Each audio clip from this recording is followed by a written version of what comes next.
एक गांव में एक सेठ अपनी पत्नी आरती और अपने नौकर रोंदू के साथ रहा करता था। सेठ के भूखे स्वभाव के कारण पूरा गांव बहुत परेशान रहा करता था। सेठ का भार 200 किलो से भी ज्यादा हो चुका था और वो दिन ब दिन मोटा होता चला जा रहा था।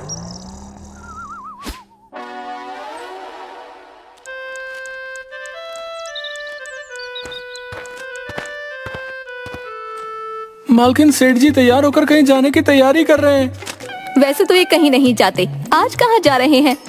मालकिन, आज रतन के पिताजी की 13वीं है। मुझे लग रहा है वहीं जा रहे हैं। अभी जाकर पूछती हूँ।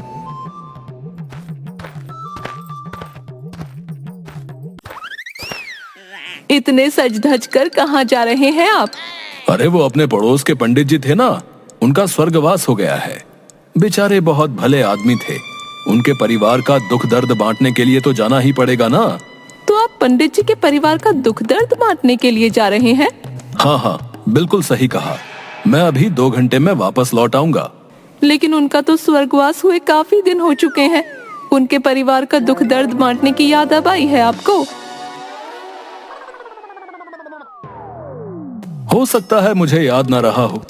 चलो कोई बात नहीं, मैं जाकर अब उनके परिवार वालों से मिल आता हूँ। हे भगवान, मैं तो अब आपके स्वभाव से तंग आ चुकी हूँ। अरे सीधे सीधे ये क्यों नहीं कहते कि आज पंडित जी की 13वीं है। उनके बेटे रतन ने पूरे गांव को 13वीं में आमंत्रित किया है। अब तो इसमें इतना क्रोधित होने वाली क्या बात है? मुझे भला इस बात से क्या मतलब? और ये क्यों भूल रही हो, पूरे गांव में हम भी आते हैं। यही बात तो मैं आपको कब से समझाना चाह रही हूँ कि रतन ने पूरे गांव को आमंत्रित किया है, लेकिन तुम्हें नहीं, सिर्फ मुझे किया है। और तुम्हें क्यों नहीं किया, इस बात को तुम अच्छी तरह जानते हो। ये कैसी बातें कर रही हो तुम? 13वीं का भोजन कोई खुशी का भोजन होता है क्या? मैं तो अन्न को हाथ भी नहीं लगाऊंगा। सीधे रतन को गले लगाकर वापस आ जाऊंगा।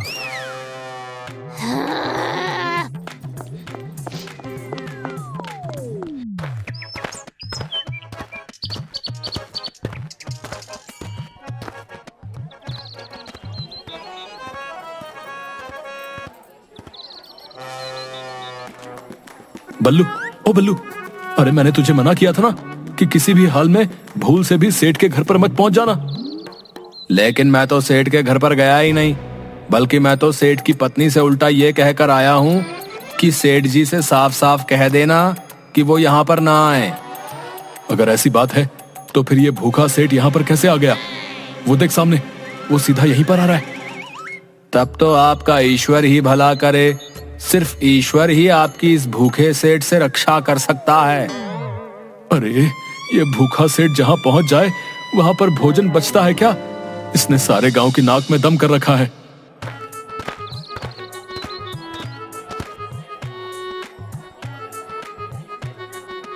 ये बहुत गलत बात है तुम्हारी रतन। तुम्हारे पिताजी से मेरे कितने मधुर संबंध थे। उनका स्वर्गवास हो गया, तुमने मुझे बताया तक नहीं। अब सारे गांव वालों को तो पता है कि मेरे पिताजी का स्वर्गवास 12 दिन पहले हो गया। आप क्या कुंभकर्ण की नींद सो रहे थे? शायद कुछ ऐसा ही हो। तुम तो जानते हो कि मुझे नींद कुछ ज्यादा आती है। लेकिन चलो कोई बात नहीं। वो तो भला हो मेरी पत्नी का, उसने मुझे बताया कि आज पंडित जी की 13वीं है। ये जानकर मैं सीधा यहाँ पर चला आया। तो क्या तुम्हारी पत्नी ने तुम्हें ये नहीं बताया कि मैंने तुम्हें यहाँ आने के लिए खास तौर पर मना किया हुआ है? हाँ, बताया तो था, लेकिन मैंने उससे साफ साफ कह दिया कि मैं रतन की बात का बुरा नहीं मानूंगा। आखिरकार रतन मेरे भाई जैसा है और पंडित जी मेरे पिताजी जैसे थे। भला एक भाई दूसरे भाई की बातों का कोई बुरा मानता है क्या? देखिए सेठ जी, पिताजी मरने से पहले मुझे ये बोलकर गए थे कि अगर मैं उनकी 13वीं करवाऊं तो गांव के हर व्यक्ति को बुलाऊं, केवल तुम्हें छोड़कर। ये उनकी आखिरी इच्छा थी। उनकी आखिरी इच्छा का मान रख लीजिए सेठ जी, और यहाँ से चले जाइए। ये कैसी बातें कर रहे हो रतन? एक पिता अपने अगर बेटे से नाराज हो तो बेटे का फर्ज होता है उसकी बातों को नजरअंदाज कर देना। अब वो सब बातें छोड़ो, ये बताओ भोजन का इंतजाम कहाँ पर है? रतन ने सेठ के सामने एक एक करके सारे हथियार फेंक दिए, मगर सेठ मुस्कुराता हुआ चिकना घड़ा बनकर खड़ा था। थक हार कर रतन ने सेठ को भोजन कर रहे मेहमानों के साथ बिठा दिया। कुछ ही देर में रतन के एक नौकर ने सेठ को 4 पूड़ियां और आलू की सब्जी परोस दी। सेठ उसकी ओर देखकर बोला, ये क्या? ये तो सिर्फ आलू की सब्जी है। क्या रतन ने सिर्फ एक ही सब्जी बनवाई है? सेठ जी, रतन भैया की बिटिया का विवाह नहीं हो रहा, उनके पिता की 13वीं है। चलो ठीक है, कोई बात नहीं, मैं आलू की सब्जी से ही काम चला लूंगा। लेकिन ये क्या, तुम सिर्फ 4 पूरियां लेकर आए हो? अरे ये तो मेरे दांतों में ही हिलक जाएंगी। अब तो फिर आप ही बता दीजिए, आपके लिए कितनी पूरियां लेकर आऊं? वो जो सामने टोकरी देख रहे हो ना? हाँ, देख रहा हूँ वो टोकरी। वो तो पूरी की पूरी पूरियों से भरी हुई है। वो पूरी टोकरी मेरे सामने रख दो और 1 बाल्टी आलू की सब्जी ले आना और रायता भी बाल्टी भर कर ही लाना। आजमे के लिए बहुत अच्छा होता है रायता भाई।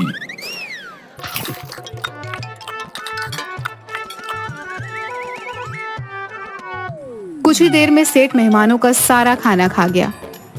सेठ ने किसी को भी फिर खाने का मौका नहीं दिया। वो खाना खाकर डकार लेता हुआ बोला,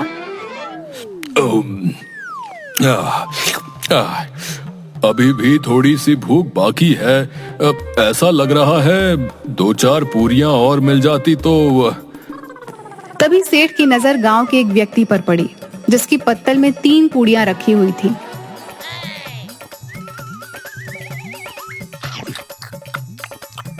पंडित जी को जरूर स्वर्ग मिला होगा। हाँ, मुझे नहीं पता कि उन्हें स्वर्ग मिला है या क्या मिला है।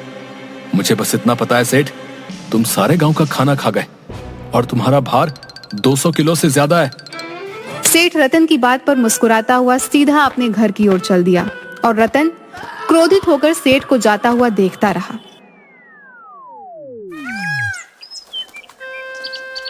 अगले दिन रतन अपनी पत्नी को लेकर सेठ के घर पर चला गया। अरे रतन भैया, आप अपनी पत्नी सहित यहाँ? सब ठीक तो है? गांव छोड़कर जा रहा हूँ सेठानी।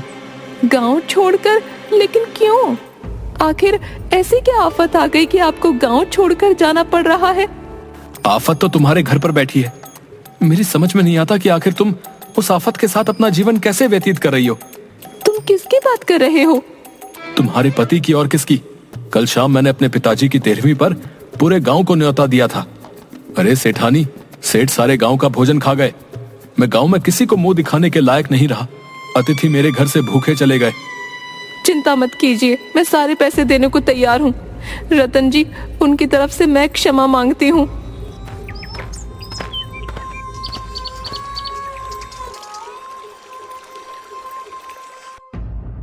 आप तो बोल रहे थे कि आप सिर्फ रतन का दुख दर्द बांटने के लिए जा रहे हैं। आप उसका दुख दर्द बांटने के लिए गए थे या उसका दुख बढ़ाने के लिए? क्या जरूरत थी आपको वहां भोजन करने की? तुम तो जानती हो सेठानी कि गांव में जब भी बहुत से व्यक्तियों का भोजन बनता है तो मेरी भूख जाग जाती है। मैंने बस 2-4 पूरियां क्या खा ली, रतन तो नाराज हो गया। 2-4 पूड़ियां या 200-400 पूड़ियां खा गए आप? अरे आपको पता भी है कि आप पूरे गांव का पका हुआ भोजन खा गए। तुम्हारे पेटू पेट के कारण मुझे गांव में कितना अपमान सहना पड़ रहा है।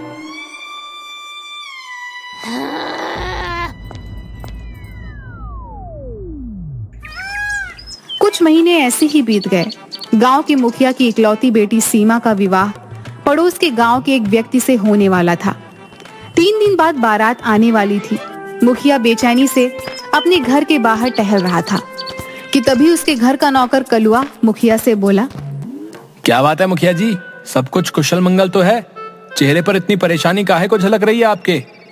कुछ कुशल मंगल नहीं है कलवा, सब कुछ अमंगल होने वाला है। मैं आपकी बात का मतलब नहीं समझा। 3 दिन बाद सीमा का विवाह होने वाला है, तो ये तो बड़ी खुशी की बात है। और ये खुशी की बात दुख में उस समय बदल जाएगी जब वो भूखा यहाँ पर खाने के लिए आ जाएगा। कहीं आप सेठ की बात तो नहीं कर रहे? बिल्कुल सही कह रहे हो तुम, मैं उसी की बात कर रहा हूँ। देखिए मुखिया जी, सेठ जी की पत्नी बहुत ही अच्छे आचरण की है। आपको अपनी परेशानी उन्हें जाकर बतानी चाहिए। मुखिया को कलुआ की बात जम गई। मुखिया तुरंत सेठ के घर पर चला गया और उसने सारी परेशानी सेठानी को बता दी। चिंता मत कीजिए मुखिया जी, मैं खुद उनके पेटू स्वभाव से बहुत परेशान रहती हूँ। लेकिन आप चिंता मत कीजिए, मैं आपकी बेटी की शादी होने से पहले कोई ना कोई हल जरूर निकाल लूंगी। मुझे क्षमा कर दीजिएगा सेठानी जी, और मेरी बिटिया की शादी का कार्ड आप रख लीजिए हैं। मेरी बिटिया की शादी में आप जरूर आइएगा हैं। मैं तो ये भी नहीं कह सकता कि आप अपने पति के साथ आइएगा। कोई बात नहीं मुखिया जी, मैं समझ सकती हूँ। मैं आपकी बिटिया की शादी में जरूर आऊंगी। और हाँ, शादी में आपको किसी भी चीज की जरूरत हो तो मुझसे बोल दीजिएगा। आखिरकार सीमा हमारे गांव की बिटिया है, शादी में किसी भी प्रकार की कमी नहीं होनी चाहिए। मुखिया वहां से चला गया। रोंदू, ओ रोंदू, अरे कहाँ मर गया? आया मालकिन। जी मालकिन, क्या बात है? रोंदू, तेरे पेटू सेठ के स्वभाव से सारा गांव परेशान है। समझ में नहीं आता कि क्या करूं। तू ही कोई उपाय बता।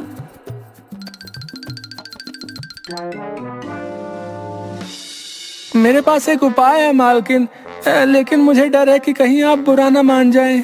अरे अब जो भी उपाय हो जल्दी से बता मुझे। मेरे घर पर एक बहुत ही बड़े ऋषि मुनि ठहरे हुए हैं, वो इसका उपाय बता सकते हैं। अगर आप कहो तो उनको घर पर बुला लाऊं? ठीक है।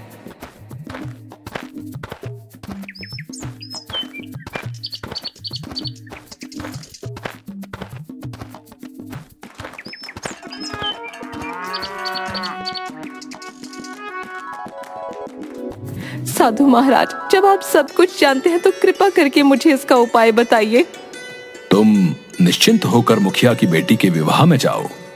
बारात आने से पहले मैं आ जाऊंगा और तुम्हारे पति की समस्या का समाधान उसी दिन कर दूंगा।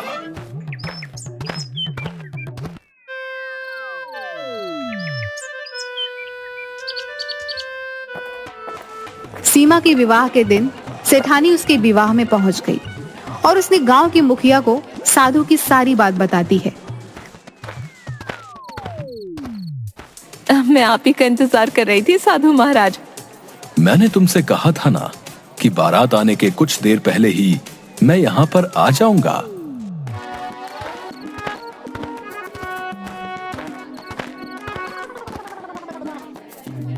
तुम सेठ को देखकर घबरा क्यों गए? अरे सेठ को देखकर तो गांव के हर किसी व्यक्ति को घबराहट हो जाती है। अब क्या करना है साधु महाराज, जल्दी से कोई उपाय बताओ।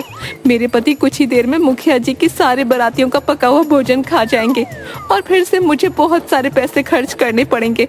जल्दी बताइए, अब हमें क्या करना है? कुछ नहीं करना, बस एक काम करना है तुम्हें सेठ के सामने ऐसे दिखाना है जैसे कि तुम उसका ही इंतजार कर रहे थे, और सभी लोगों को बोल दो कि वो सेठ को मान सम्मान और इज्जत की निगाह से देखें और एक विशेष अतिथि के तौर पर उसके सामने भोजन रखें। साधु की बात सुनकर सेठानी को अपने आसपास की सभी चीजें घूमती हुई नजर आने लगी। ये क्या बात कर रहे हैं साधु महाराज? आप मुखिया जी को बचाने आए हैं या बर्बाद करने?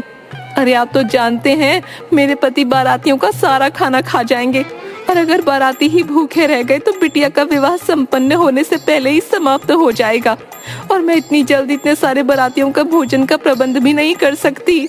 आखिर इतनी जल्दी इतने सारे बारातियों का भोजन कौन बना कर देगा? चिंता मत करो बेटी।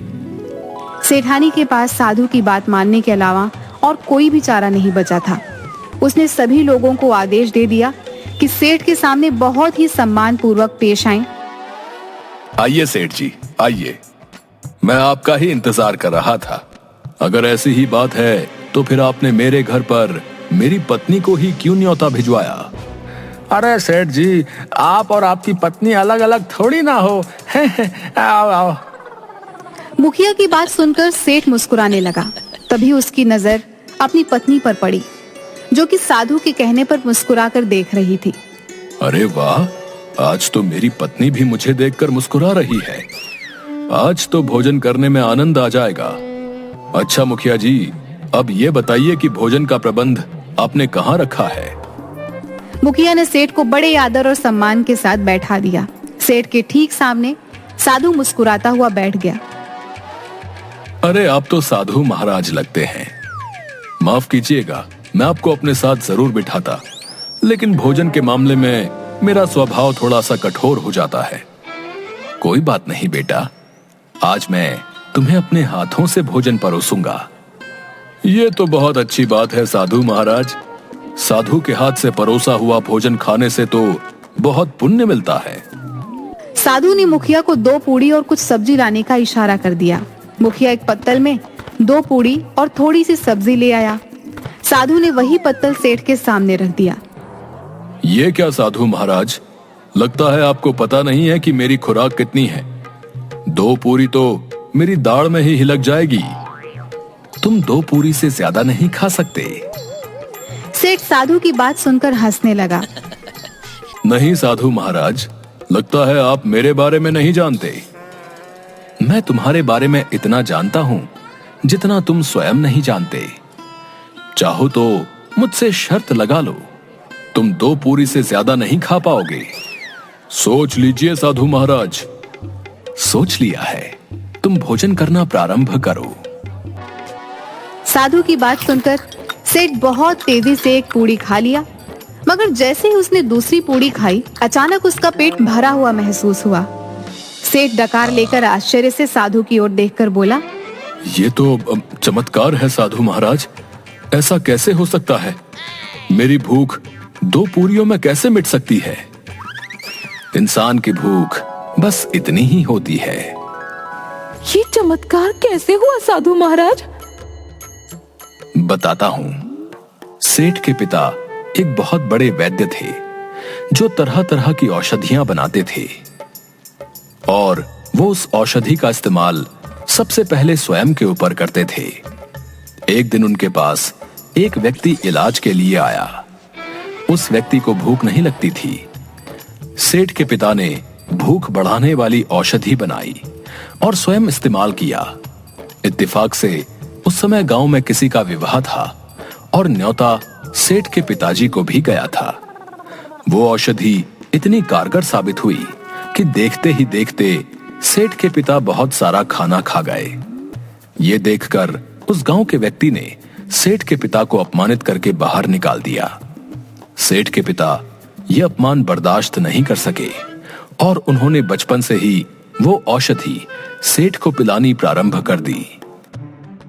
इसीलिए गांव में जब भी बहुत से व्यक्तियों का भोजन बनता तो उस औषधि का असर सेठ के शरीर पर दिखने लगता और तुम सब सेठ को कसूरवार समझते। ये सब सेठ के पिता ने गांव से बदला लेने के लिए किया था।